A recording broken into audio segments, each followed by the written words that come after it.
إلا الله محمد رسول الله Muhammad is the messenger to Allah is our return.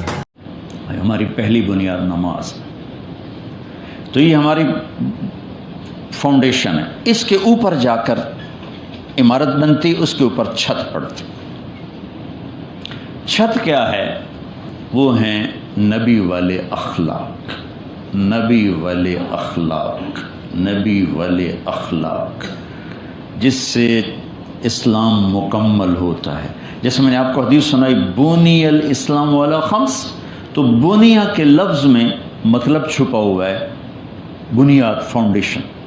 ایک اور حدیث پڑھتا ہوں جس سے پتہ چلے گا کہ مکمل کہاں ہوگا. تو میرے نبی نے فرمایا بعثت لأتمم مکارم الاخلاق، میں تمہارے اخلاق کو مکمل کرنے کے لیے آیا ہوں. تکمیل کا لفظ اخلاق کے ساتھ ہے اور فاؤنڈیشن کا لفظ عبادات کے ساتھ ہے. اس سے پتہ چلا کہ اسلام کی ابتدا نماز، روزہ، حج، زکوٰۃ ہے، انتہا نہیں. انتہا کیا ہے؟ وہ میرے نبی والے اخلاق. اور میرے نبی والے اخلاق تو ایک بڑا وسیع مضمون ہے. میرے نبی نے لمبی نماز پڑھی، اللہ نے فرمایا مجھے ضرورت نہیں، آپ اتنا نہ تھکائیں، درمیانی نماز پڑھا کر. ما انزلنا علیک القرآن لتشقى، میرے محبوب اتنی لمبی نہیں. قم اللیل الا قلیلا نصفہ او انقص منہ قلیلا او زد علیہ ورتل القرآن ترتیلا. آپ ذرا اعتدال سے چلیں، اعتدال سے چلیں. اچھا، ایک موقع پر آپ نے سب کچھ اٹھا کے دیکھ دیا، تھا ہی کچھ نہیں، ایک کرتا پہنا ہوا تھا. ایک صحابی کو اچھا لگا، یا رسول اللہ اے کرتا بڑا چنگا، میں نے دے دیو. تو آپ نے اتار کے دے دیا اور خود صرف تہمت میں بیٹھے ہوئے. صحابہ نے لان تان کے اللہ کے بندے تمہیں پتہ تھا اللہ کے نبی کے پاس ایک ہی کرتا، کیوں مانگا؟ کہ اللہ کی قسم ضرورت کی وجہ سے نہیں مانگا، اس لیے مانگا ہے کہ اسے کفن بناؤں گا، اسے کفن بناؤں. نماز کا وقت آ گیا تو پہننے کے لیے ہے ہی کچھ نہیں. تو آپ نے ایک انصاری عورت کو پیغام بھیجا، اس نے چادر بھیجی، آپ نے وہ چادر اوپر لپیٹ کے نماز پڑھائی. تو پھر اللہ نے قرآن اتارا لا تبسطها کل البسط. میرے محبوب این بھی ہاتھ نہ کھول کے آپ ویل ہو کے بہ جائیں، کچھ آپ رکھیں، کچھ خرچ کریں. اعتدال.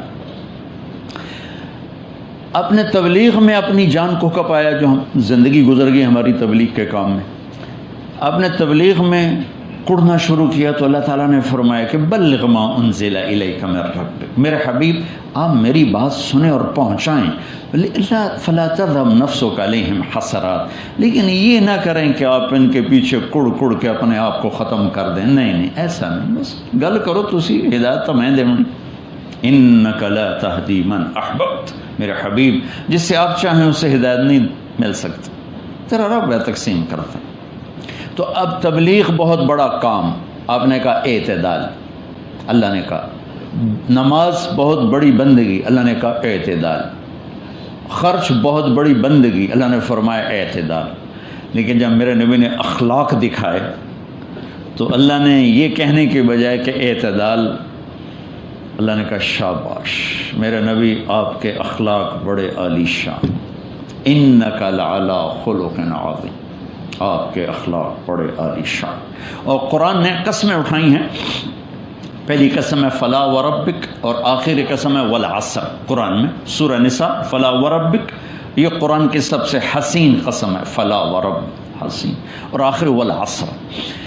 اللہ جہاں اپنی قسم اٹھاتا ہے وہ تو الگ چیز ہے. اس کے بعد اللہ نے جتنی قسمیں اٹھائیں، والشمس وضحاها والقمر اذا تلاها والنهار اذا جلاها والليل اذا يغشاها والسماء وما بناها والارض وما طحاها ونفس وما سواها. 11 قسمیں ہیں مختلف چیزوں کی. لا اقسم بهذا البلد وانت حل بهذا البلد ووالد وما ولد. مختلف. سب سے طاقتور قسم اللہ نے وہاں اٹھائی ہے جہاں میرے نبی کے اخلاق بیان کیے. نون والقلم وما یسطرون. اللہ تعالیٰ نے اپنے حبیب کے نور کو پیدا کرنے کے بعد سب سے پہلے جس چیز کو پیدا کیا وہ قلم ہے، قلم. اور اللہ نے قلم کی قسم اٹھائی اور تحریر کی قسم، تحریر کا ایٹم بم سے طاقتور چیز. تو اللہ نے کہا مجھے قسم ہے میرے حبیب قلم اور قلم سے نکلی ہوئی تحریر کی جو قیامت تک چلیں گے.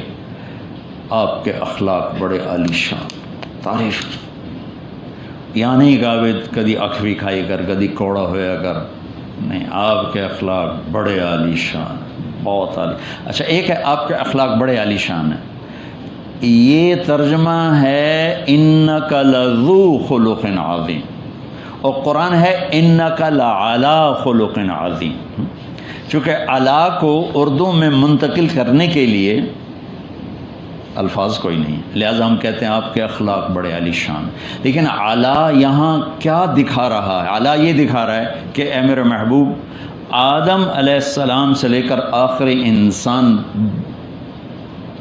سمیت انبیاء، ابراہیم، موسیٰ، عیسیٰ، یحییٰ، یوشع، یوسف، یعقوب، اسماعیل، اسحاق، لوط، صالح، شعیب، جتنے علیہم السلام، جتنے اخلاق آج تک تیرے رب نے اپنے بندوں کو دیے، وہ سب آپ کے غلام بن چکے ہیں اور آپ ان کے اوپر چھا چکے ہیں، سب آپ کے تابع ہو چکے ہیں، آپ اس پر سوار ہو چکے ہیں.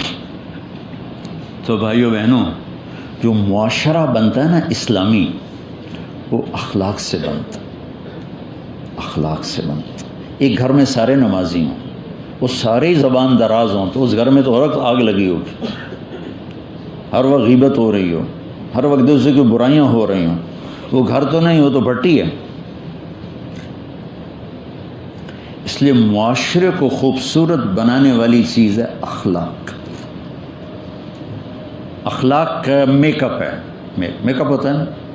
اخلاق اسلام کا، مسلم کا، ایمان کا، مومن کا، دین کا، دیندار کا، مرد کا، عورت کا.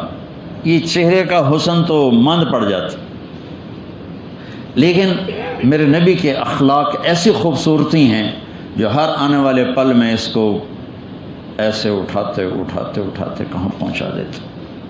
تو انسان معاشرے کو خوبصورت بنانے کے لیے یہ کام کر رہا ہے، اچھے ہوٹل بناؤ، اچھے پارک بناؤ، بڑے بڑے گھر بناؤ، بڑے بڑے کاروبار بناؤ، بڑی بڑی گڈیاں لے آؤ، بینٹلے لے آؤ بھائی، اور ہر کڑی ہوں روز رائس لے کے آؤ بھائی، اسی بڑے بڑے لگاں.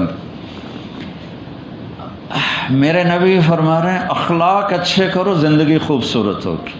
زندگی کا حسن چیزوں کے ساتھ نہیں، گاڑیوں کے ساتھ نہیں، اخلاق کے ساتھ. کیونکہ زندگی احساس کا نام ہے، اور احساس کو زندہ رکھتے ہیں اچھے اخلاق، اور احساس کو موت دے دیتے ہیں برے اخلاق. ایک گندا بول خامد کی زبان سے نکلا ہوا بیوی کے لیے، وہ کہے کہ میرے سارے زیور نو اگ لا دے پر بول میٹھا کر لے. ایک زہریلا بول خامد کا، بیوی کا خامد کے لیے، اس کے سارے گھر کو آگ لگا دے گا. کہے گا میٹھا بول رکھ لے، ہمیں جو مرضی کرنا ہے، بول میٹھا کر. بیٹا یوں ٹیڑھی آنکھ سے دیکھ لے تو ماں باپ کی نیند حرام ہو جاتی. کہ زندگی احساس کا نام ہے، چیزوں کا نام نہیں. اور احساس کو پروان چڑھاتے ہیں اخلاق، اور برباد کرتے ہیں برے اخلاق. Who is the lover? Who is Ar-Rahman?